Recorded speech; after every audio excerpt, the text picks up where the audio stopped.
తీన్మార్ మల్లన్న గెలుపు ఖాయమట. దీనికోసం చెప్తాను. మంత్రి ఉత్తమ్ కుమార్ రెడ్డి తీన్మార్ మల్లన్నని గెలువెత్తాడా? గ్రాడ్యుయేట్ ఎమ్మెల్సీ ఎన్నికల్లో తీన్మార్ మల్లన్నకు గ్రాడ్యుయేట్లు మొదటి ప్రాధాన్యత ఓటు వేసి అత్యధిక మెజార్టీతో గెలిపించాలని నీటిపారుదల పౌర సరఫరాల శాఖ మంత్రి ఉత్తమ్ కుమార్ రెడ్డి కోరారు. అంటే ఎట్లుంటది అంటే ఉత్తమ్ కుమార్ రెడ్డి ఎట్లా చెప్తాడు, వీడు చూస్తాడు ఇక చూడు, ఇది చెప్పేది వీడు చూపులు చూడు, ఇక వీడు దొంగ చూపులుగా ఈ మంత్రి చెప్పేది కరెక్టే నా చూస్తాడు వీడు, ఇట్లా చూస్తాడు, ఇది ఎక్కడి కథ, ఏం చెప్తాడో వీడు భయం, ఏం చెప్తాడో ఏం తిడతాడో అని ఉత్సాహపడతాను వీనికి ఇప్పుడు. అయితే ఏం లేదు, వెనుకటి కదా దోస్తు ఎవడొస్తే భయ్యా దో చాయ్ అంటే ఏంటంటే ఇక వద్దన్నట్టు, 2 ఛాయలు వద్దు అన్నట్టు, ఇక తేవద్దు నువ్వు అన్నట్టు ఒక అట్లున్నది కథ. నేను గెలిపియాలంటే వద్దు అని చెప్పినట్టు లెక్క. ఇలా అందరికి ఆల్రెడీ ఫీడ్ చేసి ఉంటాడు ఉత్తమ్ కుమార్ రెడ్డి వీడిని ఓడగొట్టాలని చెప్పి. మెయిన్గా వీడిని ఓడగొట్టేదే కాంగ్రెస్ ఓట్లు కూడా వీనికి పడాయి, బక్క జెడ్సన్ పడతాయి. మీరు చూడండి, కాంగ్రెస్ వాళ్ళు ఎవరైనా కూడా ఖచ్చితంగా బక్క జెడ్సన్ కేసే రుణం తీర్చుకుంటారు, ఆ కాంగ్రెస్ రుణం అన్న తీర్చుకుంటారు.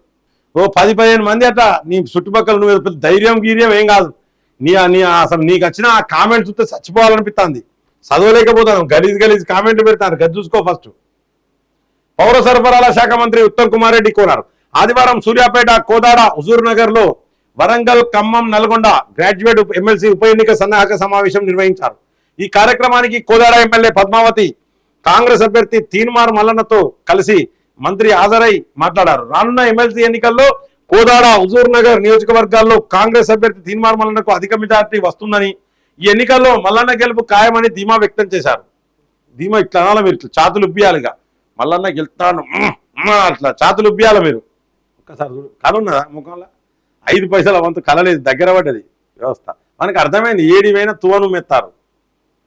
ఒకప్పుడు ఎట్లుండే, వీనికి మల్లనాయనోడు పోతే నీ యొక్క దండం పెట్టి మల్లన్న కోటేయాలని ఉండే. ఇప్పుడు కుక్కకైనా ఎత్తాం కానీ వీనికి ఏనంటాను, వీనికి ఏరట. ఖచ్చితంగా ఈ కాంగ్రెస్ ఓట్లన్నీ కూడా మల్లన్న పడాయి, బక్క జెడ్సన్కే పడతాయి కాంగ్రెస్ ఓట్లు. ఇక 2వ ప్రాధాన్యత వీనికి ఏరు.